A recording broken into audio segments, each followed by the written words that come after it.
Hello दोस्तों, कैसे हो आप सब लोग। आज हम आपके लिए लेके आए हैं एक नया वीडियो डायलिसिस के ऊपर। आज के वीडियो को देखने के बाद आप डायलिसिस मशीन को इजीली ऑपरेट करना सीख जाओगे, है ना। इस वीडियो को देखने के बाद आपका डायलिसिस मशीन से रिलेटेड कोई भी कंसेप्ट अधूरा नहीं रहेगा। इससे आपके सारे कंसेप्ट क्लियर हो जाएंगे। तो आज के वीडियो में अपन सीखेंगे dialysis machine setup and process. तो डायलिसिस मशीन का क्या काम होता है? आर्टिफिशियली फिल्ट्रेशन करना। किसको? ब्लड को। भाई जब किडनी है वो क्या कर रही है कि नेचुरली ब्लड को फिल्टर नहीं कर पा रही है, तब अपन को आर्टिफिशियली हेल्प की जरूरत पड़ती है। तो वही काम ये मशीन करती है। It remove waste toxins and excess fluid when kidney fail. ठीक है। और इस तरीके की कुछ है जो अपना मशीन है जो दिखती है ना। मशीन का फोटो आप देख सकते हो। इमेज बेस्ड क्वेश्चन कई बार आता है तो आपका गलत नहीं होगा, है ना। मशीन को अच्छे से अपने दिमाग में स्कैन कर लीजिए। उसके बाद अपन नेक्स्ट बात करते हैं कि मशीन कैसे वर्क करती है। तो ये जो मशीन है ये एक तरीके से दो प्रिंसिपल पे वर्क करती है, जिसमें एक होता है ब्लड सर्किट, एक होता है डायलिसेट सर्किट। ब्लड सर्किट और डायलिसेट सर्किट, मान लो ये दो सर्किट है, एक है ब्लड सर्किट, एक है डायलिसेट सर्किट। तो ब्लड सर्किट का तो काम है टू कलेक्ट द ब्लड। ठीक है। ब्लड सर्किट का काम है कि ब्लड को कलेक्ट किया, और डायलिसेट सर्किट का काम है उस कलेक्ट किए हुए ब्लड को फिल्टर करके वापस से रिटर्न कर दिया। ठीक है। तो ये इसके मेन काम है। Blood circuit which handle the patient blood and dialysate circuit which prepare and circulate the cleaning fluid. Next अपन बात करते हैं dialysate machine component and their function. Function क्या है भाई? ब्लड पंप और डायलाइजर। ठीक है। ब्लड पंप के लिए अपना जो रेट है वो कितना रहेगा? 150 से लेके 400 ml। 150 से लेके 400 ml पर मिनट है जो अपने को ब्लड पंप करने के लिए जो रेट है जो रहता है। स्टार्टिंग में ये इतना रेट रहता है, उसके बाद धीरे धीरे इंक्रीज करते हैं, है ना। ग्रेजुअली इसको इंक्रीज करते हैं। 150 से स्टार्ट करते हैं, 150 से लेके 250 तक रखते हैं स्टार्टिंग में। उसके बाद ग्रेजुअली अपन स्टार्ट करते करते 400 ml पर मिनट तक है जो जा सकते हैं। ठीक है। उसके बाद में अपन नेक्स्ट बात करें डायलाइजर। डायलाइजर एक तरीके से आर्टिफिशियल किडनी की तरह वर्क करता है, जो कि इन दो प्रिंसिपल पे वर्क करता है। डिफ्यूजन एंड अल्ट्रा फिल्ट्रेशन, जिसका काम होता है रिमूव करना किसको? यूरिया, क्रिएटिनिन, जितना भी एक्स्ट्रा फ्लूइड होता है किडनी के द्वारा उसको, और रिटर्न कर देना क्लीन ब्लड को बॉडी को। नेक्स्ट अपन बात करते हैं arterial pressure monitor. Arterial pressure monitor क्या करता है? डिटेक्ट करता है। किसको डिटेक्ट करता है? नेगेटिव प्रेशर को। नेगेटिव प्रेशर को कब? Before the dialyser. डायलाइजर से पहले, है ना। आर्टीरियल प्रेशर मॉनिटर डिटेक्ट करता है नेगेटिव प्रेशर को before the dialyser to identify the blockage. मतलब आर्टीरियल प्रेशर मॉनिटर का काम है कि डिटेक्ट करना नेगेटिव प्रेशर को। भाई कोई भी नेगेटिव प्रेशर है उसको डिटेक्ट कर लेना। कब डिटेक्ट करना? डायलाइजर के पास जाने से पहले, कि जब डायलाइटर उस ब्लॉकेज को डिटेक्ट करे उससे पहले मैं डिटेक्ट कर लूं। ठीक है। मैं कौन? Arterial pressure monitor. एक आर्टीरियल प्रेशर मॉनिटर का कंपोनेंट मशीन में लगा हुआ रहता है। उसका काम यह है कि डायलाइजर तक जाता है ना ब्लड। भाई डायलाइजर का काम क्या है कि फिल्ट्रेशन वहां पे जाके होता है और उसके बाद वो रिटर्न कर देता है। तो वहां तक पहुंचने से पहले वो ब्लॉकेज को डिटेक्ट करे उससे पहले ही एक आर्टीरियल प्रेशर मॉनिटर होता है जो उस नेगेटिव प्रेशर को डिटेक्ट कर लेता है। ये उसका काम रहता है। उसके बाद में सेम उसके जैसा ही एक और होता है Venus pressure monitor. Venus pressure monitor का क्या काम है? तो मॉनिटर पॉजिटिव प्रेशर। ये क्या काम करता है? पॉजिटिव प्रेशर को मॉनिटर करता है। After the dialyser ensure smooth blood return. अब क्या है कि वीनस की बात कर रहे हैं अपन, तो यानी कि डायलाइजर से अब वापस आ रहा है। ठीक है। वापस आने के बाद में जो पॉजिटिव प्रेशर है उसकी बात हो रही है, तो उसके लिए क्या है? वीनस प्रेशर मॉनिटर लगा हुआ रहता है। नेक्स्ट अपन बात करें आरओ यूनिट। आरओ यूनिट क्या होता है? तो RO unit purify water before mixing with the concentration to make the safe dialysate. RO unit का काम है कि ब्लड को एक तरीके से फिल्टर करना, है ना।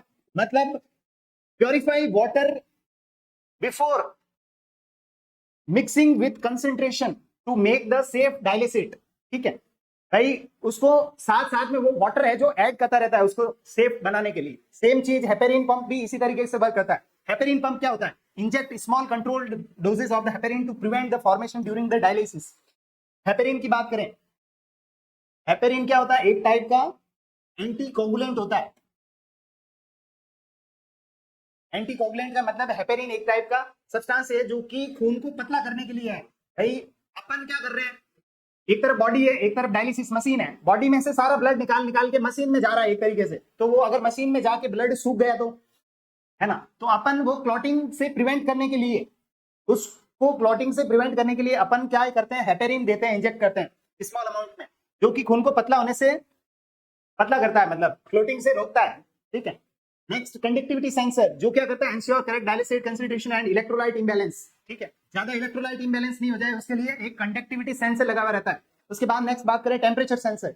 टेम्परेचर सेंसर भाई डायलिसिस मशीन का जो टेम्परेचर है वो मेंटेन रहना चाहिए नॉर्मल बॉडी टेम्परेचर के हिसाब से। उसके बाद एयर डिटेक्टर लगा हुआ रहता है जो कि आइडेंटिफाई करता है बबल को इन द वीनस लाइन कि भाई उसके अंदर कोई भी बबल तो नहीं है। अगर बाई चांस बबल आ जाता है तो क्या है, एयर एम्बोलिज्म डेवलप हो जाता है ना। तो उससे क्या है कि प्रिवेंट करने के लिए, एयर एम्बोलिज्म से प्रिवेंट करने के लिए एयर डिटेक्टर काम आता है, जिससे क्या मशीन ऑटोमेटिकली वैसे बंद हो जाती है आजकल, ठीक है। उसके बाद में saline infusion line. Saline infusion line क्या है, use for the priming the circuit before the dialysis and returning the patient blood after the treatment. Before priming the circuit, यहाँ पे लिखा है बिफोर, डायलिसिस स्टार्ट करने से पहले, है ना। स्टार्ट करने से पहले अपने को क्या करना है कि भाई डायलिसिस जो अपन यूज कर रहे हैं वो एकदम अच्छा होना चाहिए, क्लियर होना चाहिए, जो भी टॉक्सिन है उसमें से सारे डिस्कार्ड कर देने, रिमूव कर देने, ठीक है। उसके बाद उसको यूज करना है, और ट्रीटमेंट के बाद में और पहले दोनों में ये चीज अपनी रिस्पॉन्सिबिलिटी होती है। नेक्स्ट अपन ने बात करी डायलिसिस पंप, तो इसमें मैंने बताया ना 500 400 तक जा सकते हैं अपन। Next ultra filtration controller, adjust transmembrane pressure to remove the prescribed amount of the fluid safely. भाई अल्ट्रा फिल्ट्रेशन कंट्रोलर का मतलब ये है कि अपन क्या कर रहे हैं, ब्लड को निकाल रहे हैं फिल्टर करने के लिए बॉडी से, तो अगर ज्यादा निकाल दिया तो इसलिए क्या है कि एक कंपोनेंट रहता है अल्ट्रा फिल्ट्रेशन कंट्रोलर, जो कि ये चीज को एडजस्ट करता है कि भाई अपन ज्यादा फ्लूइड को नहीं निकाले, है ना, मतलब उसके रेंज को, सेफ्टी को प्रोवाइड करता है, ठीक है। नेक्स्ट अलार्म सिस्टम, अलार्म लगे हुए रहते हैं, जैसे अलर्ट करता है टेक्नीशियन को through the visual and audio signal abnormal conditions occur like the air detection, pressure change and conductivity error. किसी भी टाइप का टेम्परेचर से रिलेटेड हो चाहे प्रेशर से रिलेटेड हो, खूब सारे अलार्म सिस्टम लगे हुए रहते हैं जो कि हेल्प करते हैं। Next control panel, control panel में जितने भी जो डिस्प्ले है वो आपको शो होता रहता है, जैसे ब्लड फ्लो है, प्रेशर है, टेम्परेचर है या अल्ट्रा फिल्ट्रेशन है, ये सब आपको शो होता रहता है, आप उनको एडजस्ट कर सकते हो, है ना, मॉनिटर कर सकते हो। ये क्या है, कंट्रोल पैनल है। उसके बाद में अब ये मशीन के कंपोनेंट की अपन ने बात करी अभी तक, मशीन के कंपोनेंट के बाद में अब अपन बात करेंगे एज ए डायलिसिस टेक्नीशियन आपकी क्या रोल है। तो एज ए डायलिसिस टेक्नीशियन आपकी क्या रोल है, इसके बारे में अपन ने इससे पहले भी एक बार बात कर चुके हैं अपन। जैसे मशीन को प्रिपेयर करने से पहले अपन पेशेंट को भी प्रिपेयर करेंगे, मशीन को भी प्रिपेयर करेंगे, सारी चीजें देखेंगे। तो अभी अपन जैसे प्री सेटअप प्रिपरेशन मशीन की बात कर रहे हैं, verify machine, calibration and self test. Machine check कर लेंगे वर्किंग है कि नहीं है, वाटर ट्रीटमेंट सिस्टम उसके अंदर जो भी आरओ यूनिट है वो प्रॉपर वर्किंग है कि नहीं है, assemble dialyser and blood lines, जो भी लाइन अपन यूज करेंगे वो सब क्लियर है कि नहीं है ना, डायलाइजर नया है कि नहीं है, वो चीज अपन देख लेंगे। उसके बाद अपन प्रिपेयर कर लेंगे डायलिसेट को। भाई डायलिसेट को अपन प्रिपेयर कर लेंगे, उसके लिए अपन bicarbonate and acid solution use कर सकते हैं। देन अपने को क्या करना है, प्रॉपर एसेप्टिक टेक्निक यूज करनी है, जिसमें अपन को वियर करने ग्लव्स, गाउन, पीपी वगैरह जो भी नीड हो, है ना। उसके बाद में अब अपन मशीन को प्रिपेयर कर लिया, उसके बाद अपन करेंगे पेशेंट की प्रिपरेशन, पेशेंट को प्रिपेयर करेंगे, है ना। भाई पेशेंट का डायलिसिस करना है तो अपने को देख लेना है, कंफर्म कर लेना है पेशेंट को आईडी से। मैंने कई बार बताया है कि जो पेशेंट है एक ही नाम के हो सकते हैं, है ना, तो एक ही नाम के दो पेशेंट हो सकते हैं, तो अपने को उसको रजिस्ट्रेशन जो उसका नंबर है, एडमिशन नंबर, उससे उसको आइडेंटिफाई करना है ना। तो पेशेंट की आईडी से अपने को पहले वेरीफाई कर लेना और डायलिसिस प्रिस्क्रिप्शन वेरीफाई कर लेना। उसके बाद अपना जो भी उसका अपना बेसिक अपन जो भी फिजिकल एग्जामिनेशन वगैरह करते हैं, वेट है या फिर उसके वाइटल वगैरह जो अपन लेते हैं वो सब ले लेना है। इंस्पेक्ट द वेस्कुलर एसेस, जो भी कैथेटर वगैरह है या उसको कोई फिस्टुला वगैरह तो नहीं है, वो सब असेस कर लेना है। उसके बाद में कनेक्ट कर देनी है arterial and venous line carefully.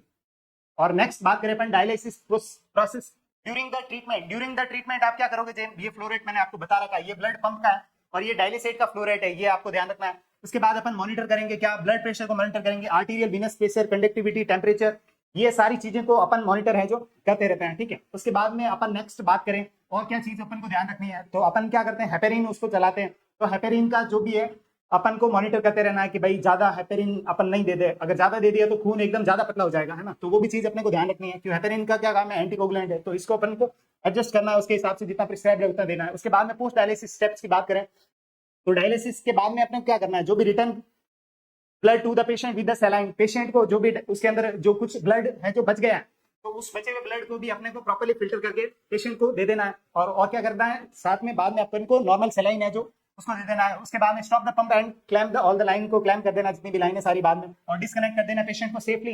And जो भी डायलाइजर आपने यूज किया है उन सबको आपको डिस्कार्ड कर देना है as per the BMW guideline. उसके बाद मशीन को भी प्रॉपर क्लीन एंड डिसइंफेक्ट कर देना है, ठीक है। और सेफ्टी प्रोटोकॉल जितने भी आपको फॉलो करने होते हैं, इन्फेक्शन कंट्रोल की जितनी भी गाइडलाइंस है, और आपको हमेशा ही न्यू डायलाइजर यूज करना है, ठीक है। आपको न्यू डायलाइजर हमेशा ही यूज करना है, ठीक है। डायलाइजर का काम क्या होता है, एक टाइप का डायलाइजर एक टाइप का केमिकल सॉल्यूशन होता है जो कि ब्लड को फिल्टर करता है ना, ब्लड में से जितने भी टॉक्सिन्स है उसको रिमूव करने का काम करता है।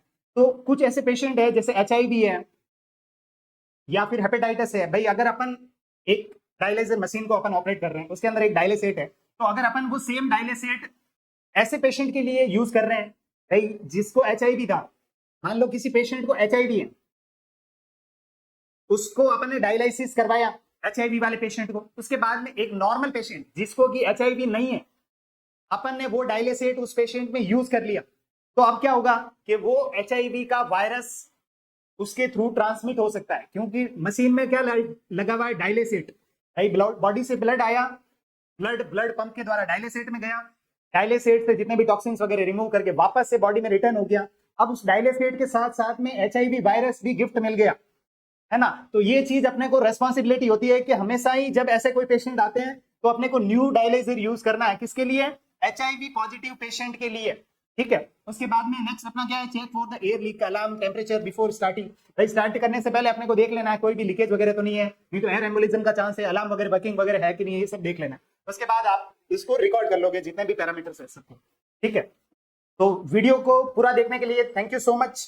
आज के वीडियो में आपको डायलिसिस मशीन कैसे ऑपरेट करती है इससे रिलेटेड आपके सारे कंसेप्ट क्लियर हो गए होंगे, है ना। अब जस्ट एक चीज बचती है कि आप डायरेक्ट किसी भी मशीन को जाके इजीली ऑपरेट कर सकते हैं इस वीडियो को पूरा सुनने के बाद। तो ऐसे ही इंफॉर्मेटिव वीडियोस को देखने के लिए जुड़े रहिए किरोसा पैरामेडिकल एकेडमी के साथ।